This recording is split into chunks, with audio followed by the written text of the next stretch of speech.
Le 20e jour du mois de Av, de l'année 5731,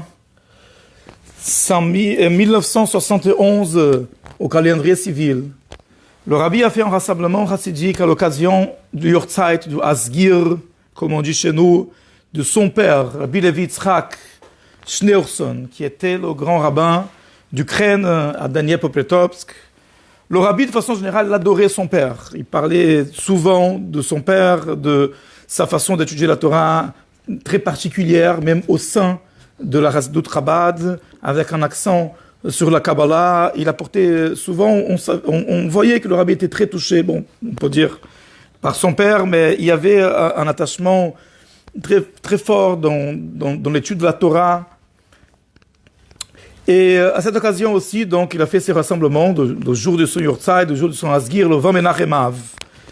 Et il a apporté un commentaire extraordinaire, fondé sur les enseignements de son père, sur un morceau de Gemara qui est très énigmatique, qui se trouve dans le Talmud, traité de Ta'anit, dans la feuille 5 au verso.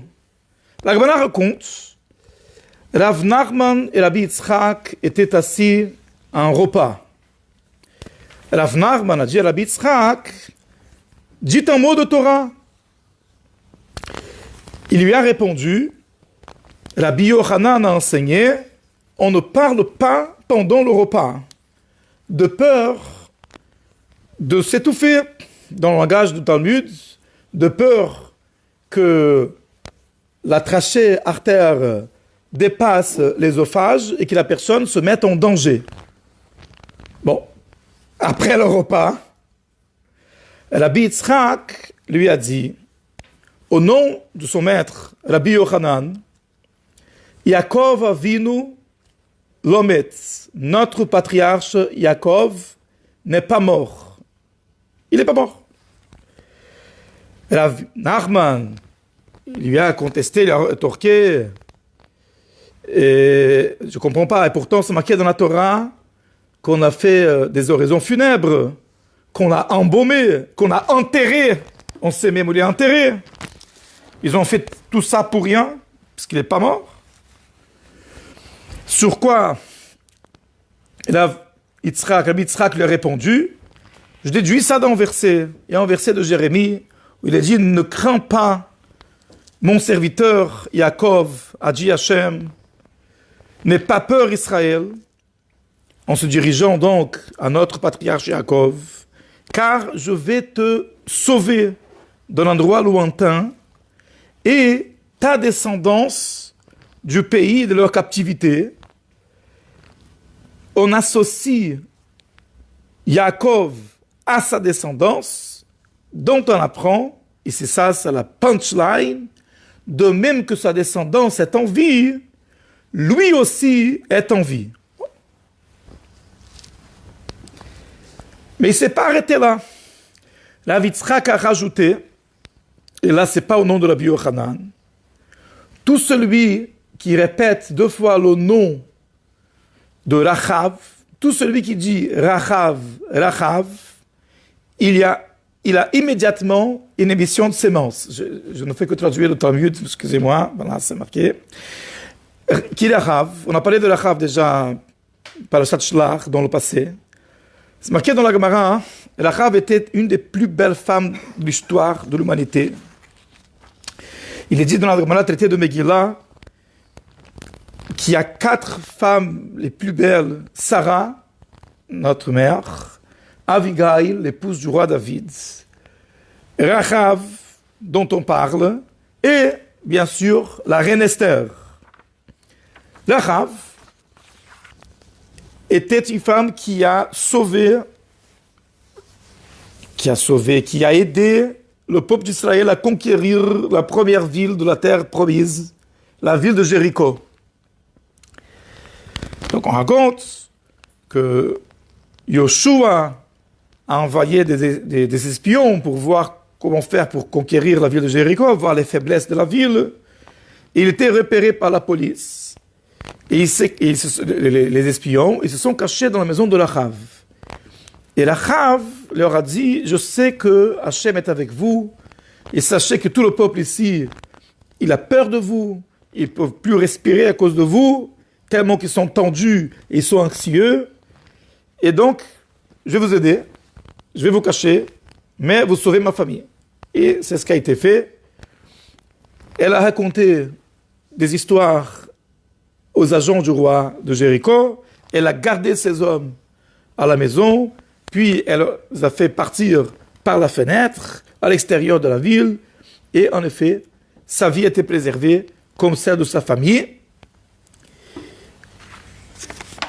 Ça, c'est une petite histoire, on peut parler de Rachav. Rachav, c'était, elle est appelée dans la Torah, dans le Tanakh, Rachav Azona. Ça veut dire, d'après la plupart des commentateurs, qu'elle était une prostituée.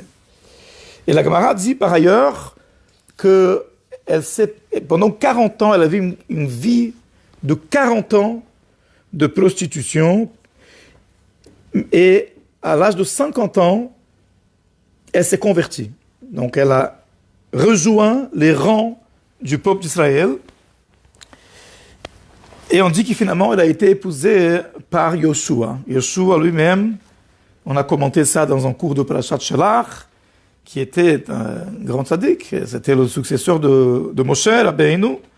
Il a épousé Rachav, certainement, il avait une neshama très élevée, même si elle était tombée très bas dans sa moralité. En tout état de cause, ce qui nous concerne, c'est qu'elle était très belle. Ça, personne ne discute.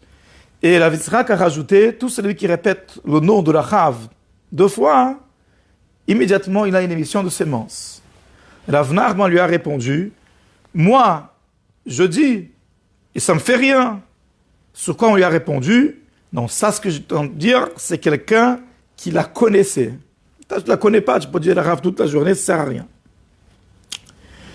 Quand ils se sont pris congé l'un de l'autre, la Gemara poursuit, Rav Nachman demande à Rabbi Yitzhak de lui bénir.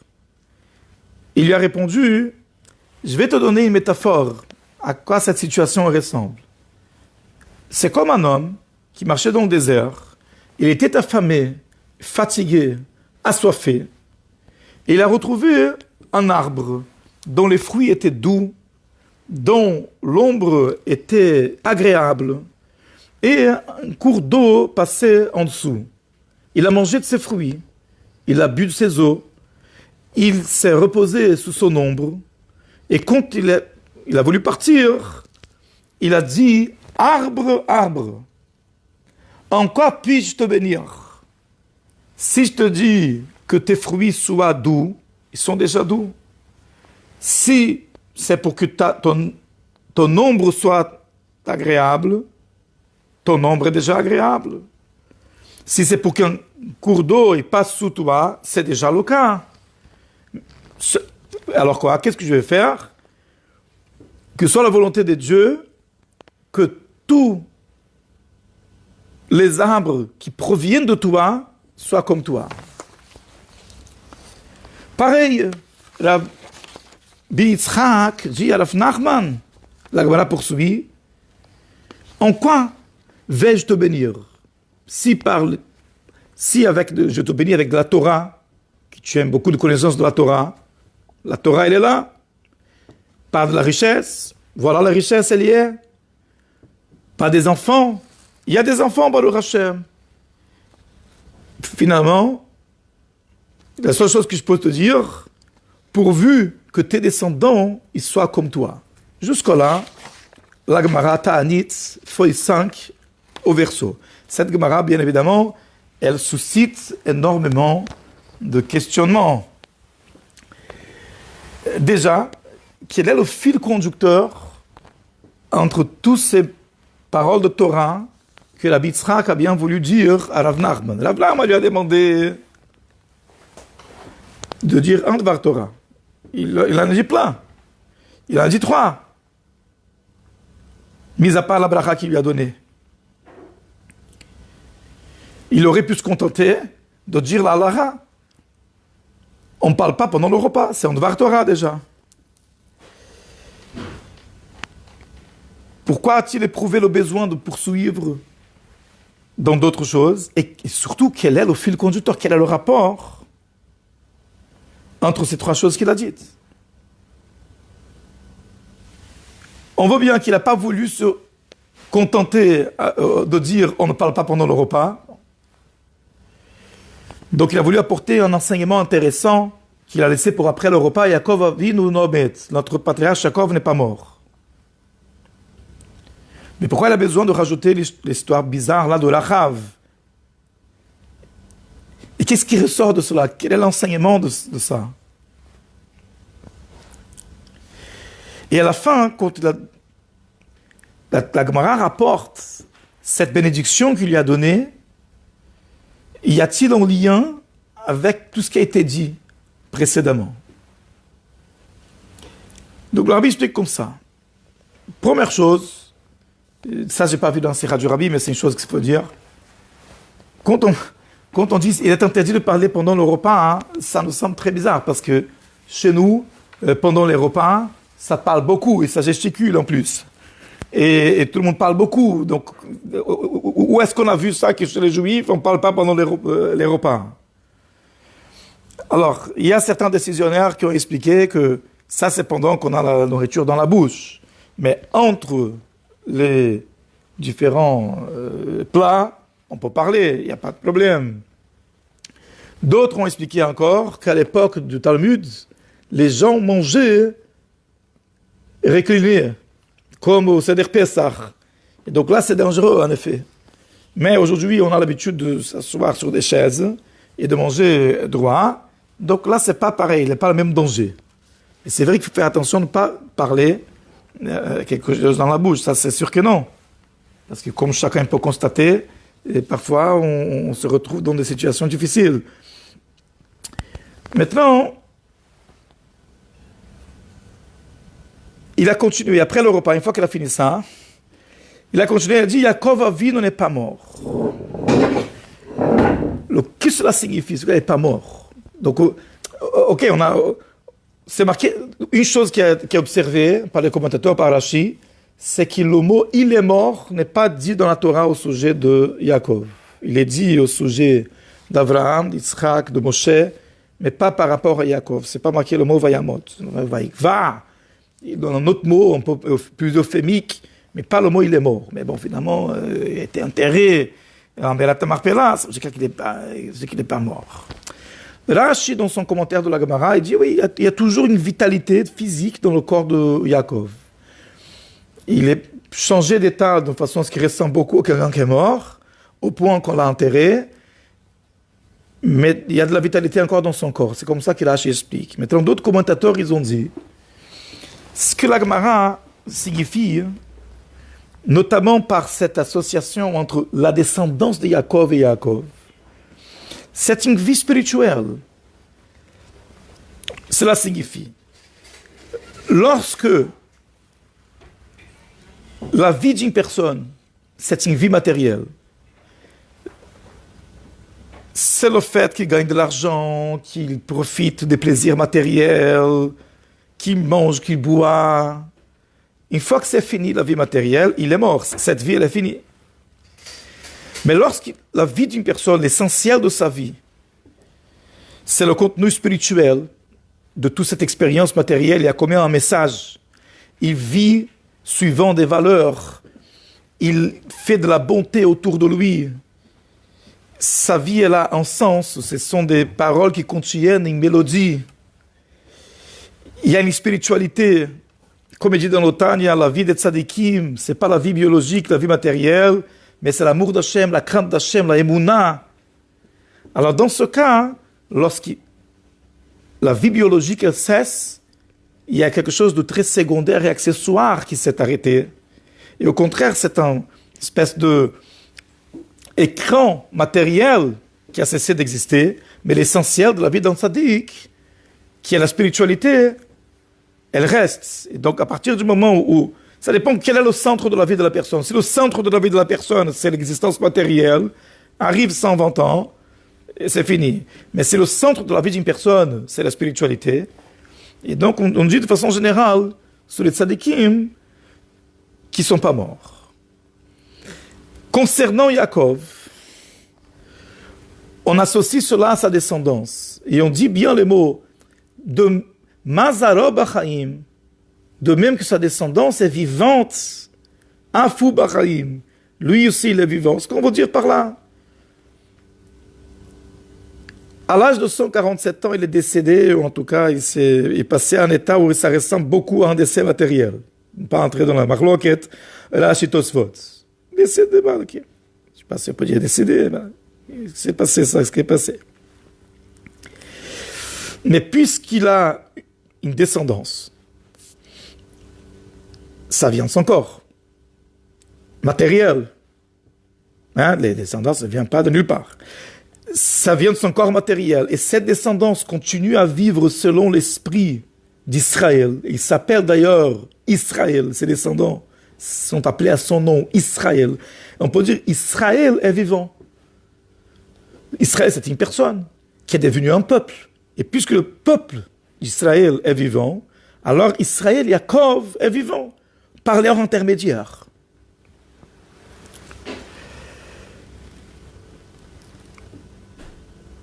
C'est intéressant que, après ça c'est marqué, le rabbi dit ça le jour de Asgir de son papa, donc ça fait réfléchir. Bon. Maintenant, la question qui se pose est évidente. Dans ce cas-là, pourquoi Yaakov? Pourquoi Rabbi Yochanan a parlé de Yaakov précisément? Ça c'est vrai pour tous les tzadikim. Ça c'est vrai aussi pour Avraham et Yitzhak. Et pourtant, leur sujet c'est marqué Vayamot, il est mort. Il y a une parenthèse, le rabbi n'a pas fait mention, mais on dit que Rabbi Yochanan était le Gilgul de Yaakov Avinu. C'est marqué dans la Gemara, il y a une allusion à ça. Il dit que Rabbi Yochanan était très beau physiquement. Et la Gemara dit que la beauté de Rabbi Yochanan était à l'image de la beauté de Yaakov Avinu, et que la beauté de Yaakov était à l'image de la beauté d'Adam Arishon, du premier homme.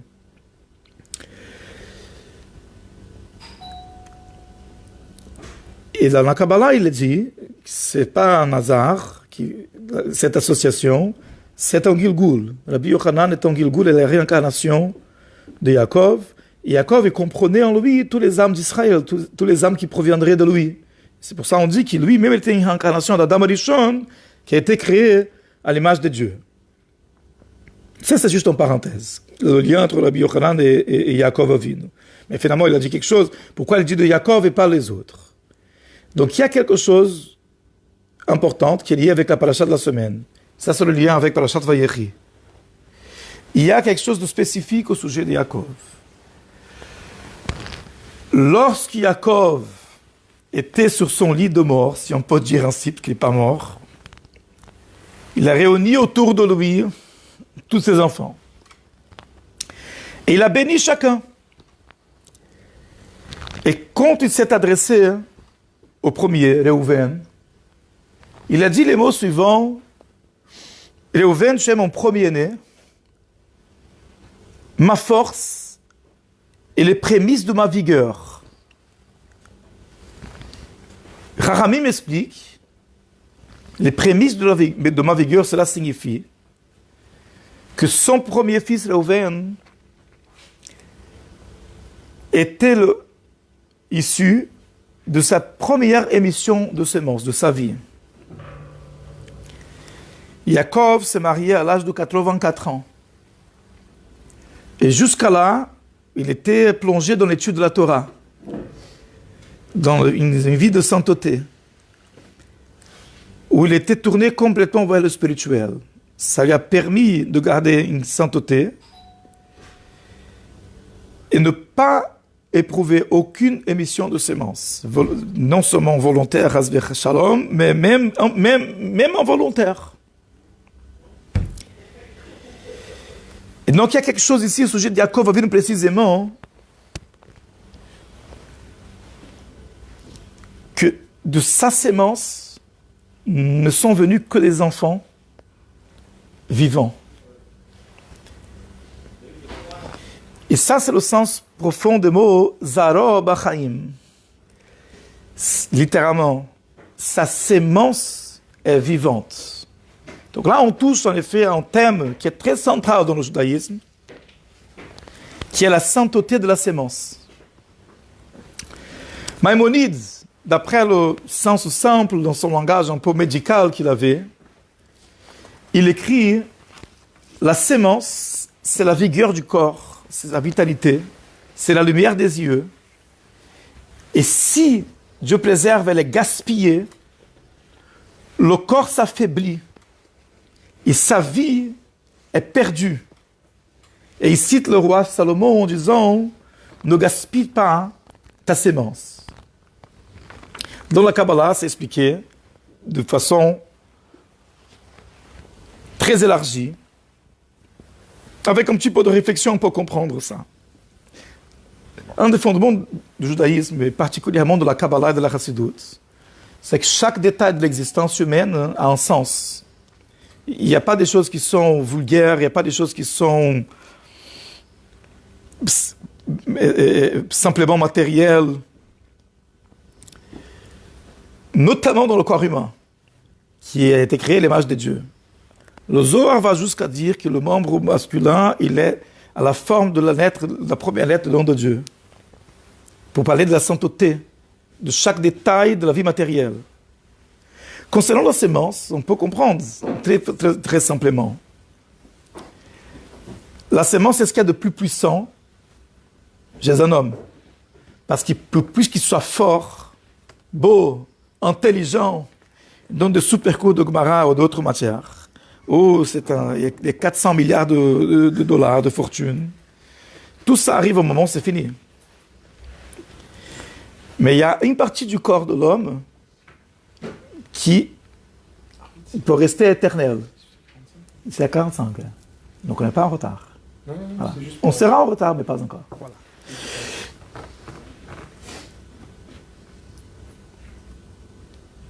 La sémence, c'est ce qui rend, c'est quelque chose qui est éternel.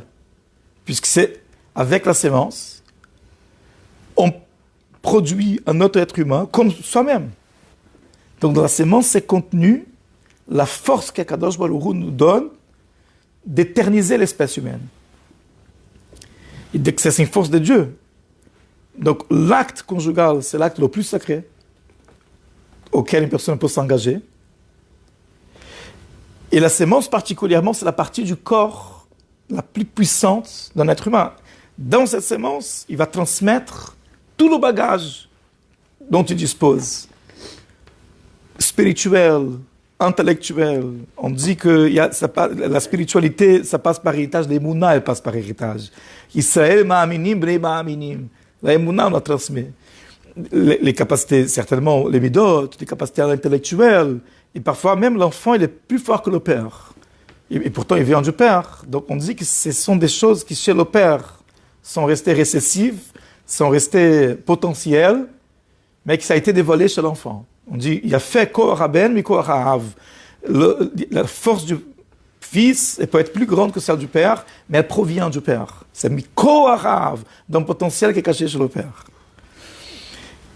Et donc, certainement, on peut comprendre grâce à cela, que, étant donné que notre corps contient une âme qui n'est rien d'autre qu'une partie de Kadosh Baruch Hu, et qu'avec la sémence, on peut amener dans le monde un autre être qui va contenir une neshama.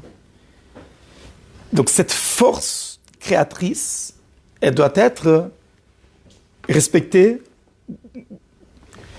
en sachant sa grande sainteté. Si le corps humain, de façon générale, a une sainteté, à plus forte raison la sémence humaine, qui a la force créatrice, la force de l'éternité, et qui est capable d'amener dans le monde une neshama.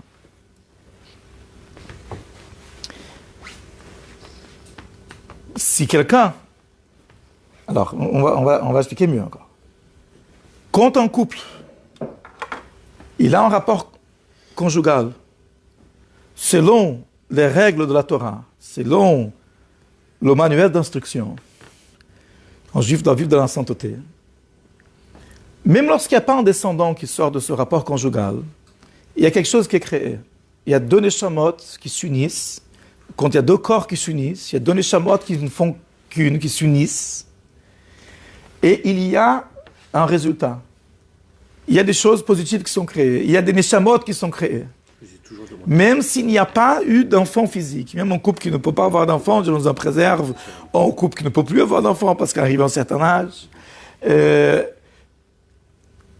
Ou voilà, il n'y a pas eu de naissance de ce rapport, mais il y a quelque chose qui est créé.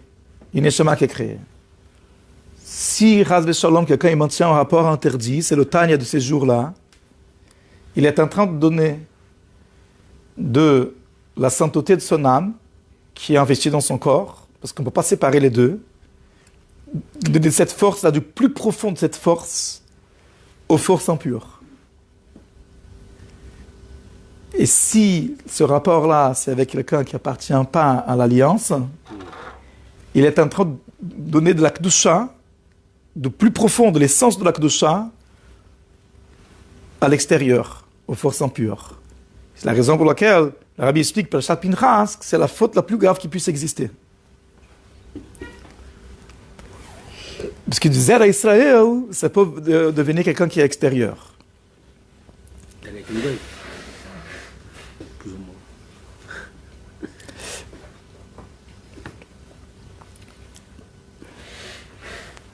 Et si jamais quelqu'un a une émission de sémence en vain, ça aussi c'est récupéré par les forces impures.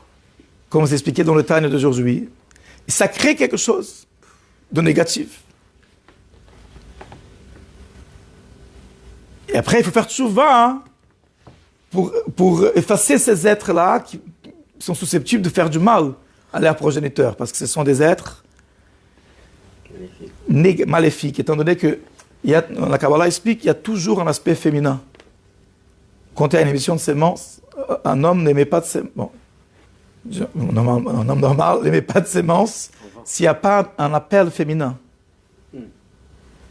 Et donc, s'il n'y a pas une femme matérielle qui reçoit cette sémence, ce sont des forces impures féminines. Des énergies, des créatures spirituelles, néfastes, de caractère féminin, qui récupèrent ça. Et donc, ce qui va naître de ça, c'est un être spirituel, maléfique, qui sort de cette personne. Et donc, faire tchouva, notamment au moment où Kriyat Shema Shalabita, c'est marqué, pour éliminer cette force impure. Et là, si Raz et Shalom, personne trébuche dans ce sujet, même involontairement, il est en train de perdre de sa vitalité, puisque la sémence, c'est la source de vie. Il est en train de gaspiller sa vitalité, de la vitalité qui provient de lui, de la Kedusha, de la sainteté. Il est en train de partir, d'être gaspillé. Donc c'est au contraire de la vie. Et ça, c'est la profondeur des propos de Rabbi Yochanan, qui lui-même était l'incarnation de Yaakov Avinu. Yaakov Avinu l'omet, Yaakov Avinu n'est pas mort. Comment? Mazaro b'chaim afu b'chaim. Ça signifie, plus profondément, de même que sa sémence est vivante, parce qu'il n'a jamais eu une émission de sémence en vain, étant donné que, à son premier-né, Réhouven, il a dit, tu es les prémices de ma vigueur. Avant la naissance de Réhouven, il n'a jamais eu une émission de sémence. Et après non plus, quand il était marié avec 4 femmes déjà. Et donc, il n'a pas eu ce problème. Mazaro b'chaim, de même que sa sémence est dans la vie. Parce qu'il n'y a jamais eu une goutte de sémence qui n'est pas devenue une vie humaine, qui a poursuivi la Kedusha de Yaakov concrètement. Et ça, c'est la différence avec Avraham et Yitzhak. On peut présumer que ce sont des grands tzadikim, ils n'ont pas eu non plus d'émission de sémence, en vain. Mais on ne peut pas dire sur eux, Zaro b'chaim, parce que de leurs descendants, il y en a qui sont sortis du chemin de la Torah. Le peuple juif s'appelle le peuple d'Israël. Israël, c'est Yaakov. Par contre, d'Abraham est sorti Ishmaël. Et de Yitzhak est sorti Esav. Tandis qu'au sujet de Yaakov, il est dit que quand il était sur son lit de mort, bien que c'est pas, on peut pas dire mort parce qu'il n'est pas mort, mais voilà, et il a voulu dévoiler la date de la venue du Mashiach, et la Shrina s'est retirée de lui. Et quand c'est produit, il a dit, pourquoi ça m'arrive? Peut-être qu'il y a parmi mes descendants quelqu'un qui est sorti de l'Emouna, de la foi du judaïsme, comme c'est qui s'est passé avec Abraham, dont est sorti Ishmaël, et Yitzhak, dont est sorti Esav. Donc, quand elle a dit ça, tous ses enfants, ils ont dit en unisson, écoute Israël, Hachem est notre Dieu, Hachem est un. Et Madame Rabbeinu dit ça, c'est la première fois que cette phrase a été prononcée. C'était pas dans Parashat Vaïtranan où nous on la voit, mais il y avait déjà les enfants de Jacob, ils ont dit, écoute Israël, c'est leur père, Hachem est notre Dieu, Hachem est un. Il a répondu, Baruch Shem Kevod Motor l'envoyé. De là vient cette tradition. Béni soit le nom de sa gloire, de sa royauté à tout jamais. Donc, c'est-à-dire que tous les descendants de Jacob sont Israël. Ouais. Son nom, Israël. Donc, Zarob Harim, il n'y a aucun gaspillage. Ça ne sort jamais de l'Akdusha. Maintenant, on va dire, et pourtant, depuis les 12 tribus, il y a pas mal de zigotos qui sont sortis de la descendance de Jacob. Et qui ont fait les 400 coups et tout et n'importe quoi. Donc, comment peut-on dire qu'il n'y a jamais sorti de lui quelqu'un qui n'est pas dans la vitalité de l'Akdusha? Rabbi apporte la réponse à cela. Rambam dit, la Torah a déjà promis que le peuple d'Israël finira par faire tchouva à la fin de leur exil. Et ils seront immédiatement délivrés. Tout Israël. Et dans le langage de la Chassidut, de la Kabbalah, ce qui devient un langage plus rationaliste, ne dévoilait pas tous les secrets, ce n'était pas sa mission. On apporte le verset du Shmuel qui loïdar vimenu nidar, nul ne sera égaré de lui. Chaque composante du peuple d'Israël, du peuple de Dieu, finira par revenir à la Kedusha. Même s'il s'est égaré beaucoup, et l'Admor HaZaken dans le Tanya, il rajoute que ce soit dans cette incarnation ou dans une autre incarnation. Tout le monde revient, tous les descendants de Yaakov Avinu, tous les membres du peuple d'Israël ne seront jamais égarés. Il parle par rapport au sujet d'étudier la Torah, quelqu'un qui étudie la Torah avec un intérêt personnel. C'est marqué que la Torah elle devient pourrie. Oui. Et elle rajoute de la oui, elle ajoute. C'est pas qu'elle devient pourrie, mais elle ajoute de la force dans le mal. Il dit pourtant il doit continuer à étudier. Parce que certainement il fera tchouva. Car nul ne sera égaré du peuple d'Israël. Que ce soit dans cette incarnation ou dans une autre incarnation. Et quand il reviendra l'étude qu'il a fait durant toutes les incarnations précédentes reviendront avec lui, avec Kadosh Baruch Hu. Là, il parle de quelqu'un dont le problème, c'est qu'il étudie la Torah, mais avec un intérêt. Ne parlons pas de toutes sortes de choses qu'on voit et qu'on entend autour de nous. Et pourtant, voilà, l'Admor HaZaken, elle est catégorique. Chacun y reviendra. Il ne revient pas. Il revient pas à Kadosh Baruch Hu. Kadosh Baruch Hu, il a le temps, il n'y a pas de problème, mon fils. Tu reviens sur terre jusqu'à ce que cette neshama revienne à Kadosh Baruch Hu. Toutes vont revenir. Et ça, c'est le sens. Mazaro Bachaim. De même que sa descendance est en vie. Donc ça commence par parler déjà des sons vivants. Une personne qui a une perte d'émission de sémence 120, c'est une petite mort. Il y a quelque chose de la vitalité qui a été perdue. Yaakov Avinu l'omet, Mazaro Bachaim, commence par le fait que de son vivant, il était vivant, il n'est pas mort. Il n'a jamais perdu de la sémence. Et donc, Zaro Bachaim, Afou Bachaim. Et après son apparente mort, il était quand même enterré, hein, ce qui ressemble beaucoup à une mort matérielle, il n'est pas mort, parce que sa descendance, sa sémence, qui est partie de son corps. Il faut comprendre ça. Chaque juif qui est vivant, il est physiquement partie du corps de Yaakov Avinu. Puisqu'on vient finalement, c'est l'histoire de ses entrailles, le langage de la Torah. La sémence, elle vient de son corps. Il est devenu quelqu'un qui est vivant. Donc il est vivant par le peuple d'Israël. Et d'après cela, on peut comprendre les différentes Dvar Torah qui a priori n'ont pas de lien dans ce morceau de Gemara Ta'anit. Le Rabbi explique comme ça. Rabbi Nachman et Rabbi Yitzhak étaient en train de manger. Rav Nachman a demandé à Yitzhak de dire un Dvar Torah. Rabbi Yitzhak a dit, au nom de Rabbi Yochanan, on ne parle pas pendant le repas, de peur qu'on s'étouffe et être en danger de mort. Donc, on parle de l'importance de la vie déjà. On parle de la sainteté de la vie, de l'importance de la vie, et de faire en sorte que la neshama reste connectée au corps. C'est le but de Kadosh Baruch Hu, que la neshama soit connectée au corps. Donc, une personne est responsable. Elle doit faire en sorte que sa vitalité, sa neshama ne se déconnecte pas de son corps. Après, il continue. Après le repas, et il dit, Yaakov Avinu l'omet, Yaakov Avinu n'est pas mort. C'est-à-dire que même après c'est fini le repas, et tous les repas, et tout le festin de la vie, il y a toujours une connexion entre le neshama de Yaakov et le monde matériel par ses enfants. Parce que tous ses enfants, et tout ce qui est venu de lui, est resté dans le domaine de la Kedusha. De son vivant et après son vivant. Ça, c'est le lien avec le troisième Dvar Torah qu'il a dit son propre nom. Celui qui répète le terme Rachav, le nom de Rachav 2 fois, immédiatement il a une émission de sémence. Il fait allusion. Est-ce qu'il est en train de parler plus haut sur Yaakov? Au sujet de Yaakov, il a parlé clairement. Peut-être par politesse, par euphémisme. Mais en parlant de Rachav, c'est lui qui dit son nom 2 fois. Il est en danger d'avoir une émission de sémence. Il fait allusion à ce qu'il voulait dire au sujet de Yaakov Avinu dans le passage plus haut. Et de nouveau, le soin qu'une personne doit avoir pour ne pas perdre sa vitalité. C'est même pas regarder, c'est dire son nom. Quelqu'un qui l'a connu, qu'il mentionnait son nom, ça peut lui faire des mauvaises pensées, n'a pas à répéter son nom.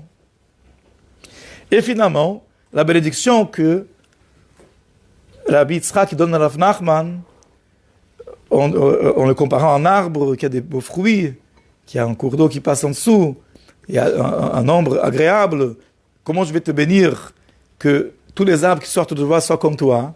La même chose, il a demandé, il a dit à Rav Nachman, la même chose, je vais te bénir avec quoi? La Torah, tu la connais. La richesse, tu les as. Les enfants, tu les as. Comment puis-je te bénir que tous tes descendants soient comme toi? Et ça, c'est intrinsèquement lié à tout ce qui a été dit plus haut, parce qu'on parle toujours de ce sujet-là, qu'on souhaite que notre vitalité, notre Avodat Hashem, notre Kedusha, elle ne soit pas perdue. Elle reste toujours, au contraire, en train de se multiplier avec nos descendants. Et donc, comme ça, le Rabbi conclut ce Fabrengen qui a fait l'occasion de Asgir de son papa, de son père, Rabbi Levi Yitzhak Schneerson, en bénissant tout le monde. J'ai le Fabrengen ici. Il finit le Fabrengen en disant Vehi ratson shekol echad yizke lekiyum bracha zu, qui soit la volonté de Dieu que chacun il mérite l'accomplissement de cette bénédiction, que en quoi puis-je te bénir? Tes fruits sont déjà doux. On a déjà la Torah, on a déjà les richesses, on a des enfants, mais que tous les enfants ils puissent poursuivre dans la Avodat Hashem et que bientôt on puisse sortir de l'exil avec Mashiach Tzidkeinu très bientôt de nos jours. Amen.